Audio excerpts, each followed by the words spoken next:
उत्तर प्रदेश के मुख्यमंत्री योगी आदित्यनाथ जी प्रधानमंत्री नरेंद्र मोदी जी के उस आह्वान पे कि लोग स्वदेशी को अपनाएं, अपने भारत की बनी हुई, अपने जनपद की बनी हुई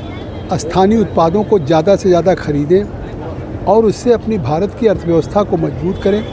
विकसित भारत बनाने में योगदान दें। और उसमें जब तक आत्मनिर्भर नहीं होंगे तो उस आत्मनिर्भरता के लिए पूरे प्रदेश में योगी आदित्यनाथ जी के निर्णय और निर्देशन पे पूरे 75 ज़िले में स्वदेशी मेले का आयोजन हुआ है। आज मैं बलरामपुर में इस स्वदेशी मेले में हूँ, जहाँ पे ग्रामीण क्षेत्रों के, चाहे वो थारू हों, बुक्सा हों या आदिवासी हैं, उनके द्वारा गांव में जो चीज़ें बनाई जा रही, स्वयं सहायता समूह के द्वारा घर के इस्तेमाल के लिए फिनाइल, साबुन या मोमबत्ती, या कुछ लोगों ने कपड़े बना रहे हैं। तो इस तरह से हर जनपद में स्थानीय स्तर पे लोगों की ज़रूरत की चीज़ें बन रही हैं, तो उसको बढ़ावा दिया जा सके, उसको ज़्यादा से ज़्यादा लोग इस्तेमाल करें। क्यों हम बाहर की चीज़ों को ख़रीदें और उस पर हमारा पैसा टैक्स के रूप में बाहर जाए। तो आज इसका उद्देश्य यही है। और मुझे लगता है कि जिस तरह से पूरे देश में जीएसटी के छूट के बाद जिस तरह का एक रिफॉर्म हुआ है, आज 22 से छूट हुई है, 2 लाख मारुति बिक चुकी भारत की,